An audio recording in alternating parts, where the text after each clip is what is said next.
Welcome home, good hunter. And welcome back. Today we're unboxing my favorite hunter, Eileen the Crow, and I'm super excited about it. She's very massive. This is gonna be tough. This unboxing was actually my first video that I ever recorded, but I just never got around to editing it. But today is the day. So this intro is being recorded months after the unboxing, hence my hair will look different, but it's just a glitch in the universe. Don't worry too much about it. So, without further ado, let's release Eileen. So here we go. And I'm sorry about being barefoot. I just like my feet to feel like two frozen chicken cutlets. The figure came in two large boxes weighing as much as 2.5 Tibetan foxes, one box for the base and one box for the Crow Queen herself. I bought Eileen from Sideshow for $805. And once assembled, she will stand at a height of 71.1 centimeters and a width of 59.7 centimeters, so she's a big girl. Let me tell you a little about my history with Bloodborne as you watch me fight for my life with this box. Bloodborne, the game that made me sizzle and rage like a forgotten piece of steak on the grill. I was so salty and burnt out from rage. When I first played, I fell in love with the atmosphere of the game and the fact that I was thrust into a battle against a werewolf without any rhyme or reason. After a while, I reached my first real boss in the game, the Cleric Beast. That doo-doo, wispy, balding deer dog kicked my butt for hours that I just rage quit for months. And I am not good at these games. But I try my best, like everyone else does. But I went back and persevered like a slug going uphill in the rain. Just like how I'm persevering through this unboxing, fighting and wrestling with this giant figure box. But coming back, I persevered through the game, and eventually I came across Eileen, my crow mom. As is the nature of the game, when I first saw her, I thought, oh god, is that an enemy? Oh god. But then I spoke to her and heard that voice. I was like, oh yes, tell me about what a mess I'm in. She just looked so cool, and she was so cool. And I loved her snarky little comments and warnings she would give me. It really added to the lore for me. Despite being a character you can completely miss in the game, she really stuck with me. So much so that I could never take the route that does her dirty. And if you did, you're something else, and we can't be friends. Also, how can you not like someone who dresses like a crow?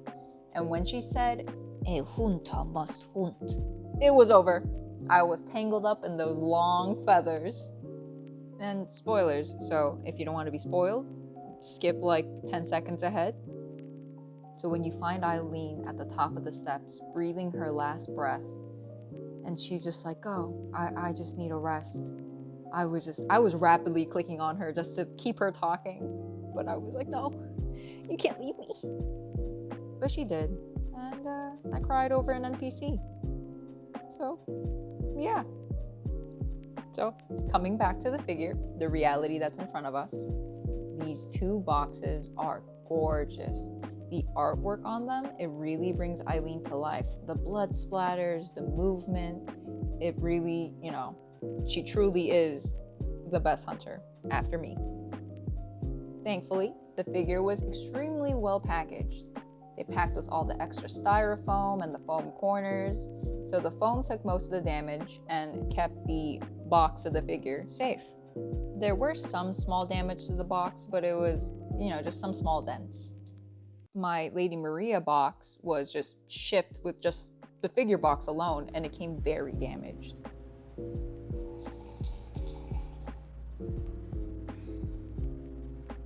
On to round 2 of Janet versus Eileen the figure box. When I opened the box and saw the instructions, I was like, thank God.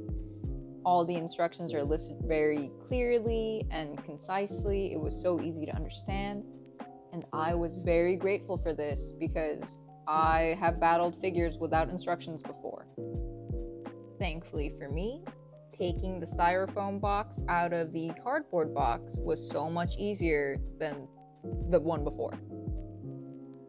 This box contained her main body and many parts of her cape, and this box contained the base and her weapons. Lots of large pieces to put together to form the beautiful Eileen. Many pieces of this figure were wrapped with very thick mattressy foam, which made her look like she was wearing a very chonky scarf, and wrapped with waxy paper. And the details on the beak mask, so bloody, so grimy. You know she's been hunting some hunters. The larger box, which surprisingly is the lighter box that contains her body, is 60% cape. The box is just all cape. I don't recall her cape being this dramatic in the game. Maybe it's because for some reason she always looked wet, like seaweed, but I love it. The craftsmanship in the cape alone is amazing. Each individual feather is detailed and has movement of its own. Once you peel back the waxy paper like a burrito, you see the beautifully crafted body. The paint job really makes her look grimy, muddy, bloody, like she's been rolling around slaying the corrupted. And the details of the flask and pouch with scissors add that little bit of extra dimension. Everything was packaged so well that at first I was a little annoyed, but then I thought back to Lady Maria. As I mentioned before, when I had ordered Lady Maria, she came with no outer protection. And I wouldn't say it ruined it, but it heavily damaged the box. She doesn't have as many pieces as Eileen, so she didn't need this level of protection. But at the same time, she came with almost no protection. No chonky mattress foam, no foam in general, and no waxy paper. Just her and her styrofoam box. So I was relieved when I saw that she was in one piece with nothing broken, nothing damaged. So I'm guessing with Eileen, they learned from their previous shortcomings and went all out to keep Eileen safe, which I appreciate. What I don't appreciate though is how heavy this base is. It really made me feel like I need to start hitting the gym just to lift these figures. Look at this grimy base. Beautiful. There were 2 versions of this figure available, and I bought the exclusive version, so she came with 2 different heads. One is slightly angled up, so she'll be looking up, and the other will look down. I love the sculpt of the faces, but it also kind of frightens me. With the exclusive edition, she comes with the options of Blades of Mercy, or the detached Blades of Mercy for some dual-wielding blade action. The paint job on her blades are so well done, I feel like I need to take antibiotics because that rust, blood, and grime look too real. The Hunter's Pistol is also well crafted and intricately detailed that once again, I bow to Prime 1. Alright, now let's put her together. We begin our assembly with the base. Let's take a moment to appreciate all the details that went into making this base, from all the individual tombstones to that gold trim at the bottom. And to my surprise, there was some assembly required for the base. Adding grass, greenery. I don't remember anything green in that game except things that could kill me, so I am pleasantly surprised by these shards of grass. There are small holes scattered all throughout the base, and it was easy to just plop that grass in. I was and still am concerned that all of Eileen's weight is distributed between this foot that goes into this rock and her other foot on the tombstone. Unsurprisingly, the cape was the most difficult part to assemble. Because I am a big Dumbo and I couldn't figure out which side was the right side and the left side. It was really important to follow the steps because sometimes if you put on one part of the cape before you put on another, the other part of the cape would not fit in. And once again, I am still worried about how much weight this small torso can hold. I was also happy once I realized that a lot of her accessories were magnetized. It made assembly so much easier and smoother. This is where I didn't follow instructions and put her capelet on before putting on the thing that annoyed me for 30 minutes. Not only did I have to dig through the box to find this dainty, cute bell, I had to take the capelet off to put it on. And as you can see, there are magnets around the neck for the chain to go around. But no amount of magnets could save me. Maybe it was just me and my clumsy, slippery fingers, but I just could not get this thing on. I actually had to take a break in between putting this necklace on, but I finally got it. And I chose the headpiece that has her looking up because I want to look into her eyes and be scared at 3 a.m. when I go to the bathroom. And just as my grandmother delivers soul-cutting insults, Prime 1 has delivered once more.